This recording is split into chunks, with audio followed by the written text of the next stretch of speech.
Good morning to everyone. I am Monica from Inter Secondary High School in BSc DSC Kalakuru. నేను ఈరోజు మాట్లాడబోయే అంశం ఏంటంటే sustainability మరియు మానసిక ఆరోగ్యంపై ప్రభావంలో పర్యావరణం ఎలా చూపిస్తుందంటే అసలు సస్టైనబిలిటీ అంటే ప్రస్తుత అవసరాలు తీర్చుకునే విధానం అభివృద్ధి చేయడమే కానీ భవిష్యత్ తరాలను నష్టంతో చేసే కుదరగా చేసుకోకూడదు. అసలు సస్టైనబిలిటీలో ప్రధానంగా 3 రకాలు ఉంటాయి. పర్యావరణం, సామాజిక, ఆర్థిక. మన పర్యావరణం చూసినట్లయితే ఈ పర్యావరణ కాలుష్యంలో గాలి, నీరు, మట్టి వంటి ప్రధాన అంశాలు మనం పాత్ర చేస్తాము. ఫస్ట్ పర్యావరణంలో oxygen levels, carbon dioxide levels ఎక్కువగా ఉంటాయి. అంటే మనం ఆక్సిజన్ని తీసుకుంటాం కాబట్టి అవి కార్బన్ డైఆక్సైడ్ తీసుకుంటాయి. కానీ ఆ చెట్లు నాటడం వల్ల ఆ కార్బన్ డైఆక్సైడ్ అవి తీసుకోలేకపోతాయి. ఆ కార్బన్ డైఆక్సైడ్ గాలిలో ఉండేసి మళ్ళీ తిరిగి అది మనం పీల్చుకోవడంతో మనకి అనేక వ్యాధుల సమస్యలు అనేవి వస్తూ ఉంటాయి. కాబట్టి మనం ఎక్కువ చెట్లు నాటాలి. అందులో భాగంగా మనం వాయు కాలుష్యం గురించి చూసినట్లయితే ఈ వాయు కాలుష్యంలో వాహనాల నుండి పొగ రావడం, అలాగే ఫ్యాక్టరీస్ నుండి వచ్చే పొగ, ఇంకా మనం ఎక్కడైనా చెత్త కాల్చినప్పుడు ఆ చెత్త నుండి వచ్చే చెత్త కాల్చడం వల్ల ఆ పొగ అనేది వచ్చి మనం పీలిస్తే అవి మన శరీరంలోకి వెళ్ళి గుండె సమస్యలు, ఇంకా సన్నమైన సమస్యలు, అంటే ఏదో ఒక డిసీజెస్ అనేది మనకి రావచ్చు. క్యాన్సర్ రావడం, ఇంకా శ్వాసకోశ తీసుకురావడం, ఇలాంటి వ్యాధులు వస్తాయి. కాబట్టి ఆ పొగ నుండి మనం దూరంగా ఉండాలి. లేకపోతే ఆ పొగ ఎక్కడైనా దూరంగా ఒక వేస్ట్ ఉపరితలంలో కాల్చినట్టు మనం చూసుకోవాలి. ఇంకా నీటి కాలుష్యం గురించి చూసినట్లయితే మనకి నీరు అనేది చాలా ముఖ్యమైన పాత్ర మన జీవితంలో. ఆ నీరు పంట పొలాలకు ఎంత అవసరం మనకు అంతే అవసరం.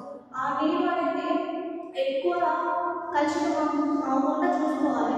కానీ ఆ నీటిలో రసాయనాలు, ఇంకా ఫ్యాక్టరీస్ నుంచి వచ్చే రసాయనాలు, కెమికల్స్ అనేకమంది, ఇంకా మనం ఏదైనా చెత్త చేసినా అవి చెరువులో పడేస్తారు. అవి మనకి తాగే నీటిలో కలిస్తే మనకి కలరా, టైఫాయిడ్ లాంటివి కూడా వస్తాయి. వర్షాకాలంలో వర్షకాలంలో మనం కాలంలో పారాలి అక్కడ నిలిచిపోతే మా ఇంటి చుట్టుపక్కల కంటే అక్కడ నిలిచి ఉంటే అక్కడ దోమలు అవన్నీ చేరి ఆ దోమలు మనం కుడితే మనకి కలరా, డెంగ్యూ, మలేరియా ఇలాంటి జ్వరాలన్నీ వస్తాయి. కాబట్టి అలాంటి నీరు వృధా చేయకూడదు. మంచి నీటిని మనం ఉపయోగించాలి. పంటలకు కూడా మంచిగా వెళ్ళేటట్టు రసాయనాలు ఏం కలగకుండా చూసుకోవాలి. ఇంకా నేల కాలుష్యం చూసుకున్నట్లయితే నేల కాలుష్యం అనేది మనకు పంటలు పండడం చాలా ముఖ్యం. అంటే నేల కాలుష్యంలో పోషకాలు తగ్గిపోతే భూమి సాగు అనేది తగ్గిపోతూ ఉంటుంది. అలాంటప్పుడు ఆ నేలలో మనం పంటలు పండడానికి పురుగు మందులు జరుగుతుంటే ఆ పురుగు మందులు ఆ రసాయనాలు మన భూమిలో కలుసుకోవడం వల్ల పోషకాలు తగ్గి మన పంటల్లో కూడా ఆ రసాయనాలు కలిసే ప్రమాదం ఉంది.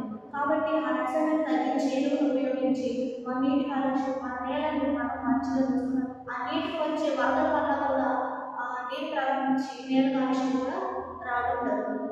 ఇంకా పర్యావరణంలో మానసిక ఆరోగ్యం గురించి చూస్తే మానసిక ఆరోగ్యం అనేది ఎప్పుడు మనం ఒకలా అంటే మానసిక ఆరోగ్యం, ఒత్తిడి, ఇంకా ఒంటరిగా ఉండే ఎవరితో మాట్లాడడం ఇలాంటివి చేయడం, అందరితో కలిసి ఉండడం ఎక్కువ ప్రశ్న. అంటే పర్యావరణం ప్రశాంతంగా ఉంటే మన మనసు, మన ఆరోగ్యం కూడా అంతే ప్రశాంతంగా ఉంటుంది.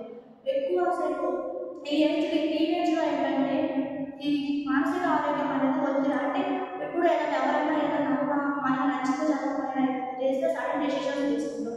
అలాంటి డెసిషన్స్ తీసుకోకుండా కొంచెం ఆలోచించి మన గవర్నమెంట్ కూడా October 10th world mental health day కూడా గుర్తు చెప్పారు. అప్పుడు డ్రగ్స్ తీసుకుంటారు. డ్రగ్స్ తీసుకుని మన మానసిక స్థితి అనేది తగ్గకూడదు. అందుకని ఆ మానసిక స్థితి తగ్గకుండా ఎప్పుడు ఒకేలా ఉండడం, ఎక్కువ డిప్రెషన్లో కదా ఒత్తిడి ఏమి తీసుకోకుండా ఉండేటట్టు చూసుకోవాలి. ఇంకా అసలు సస్టైనబిలిటీ అంటే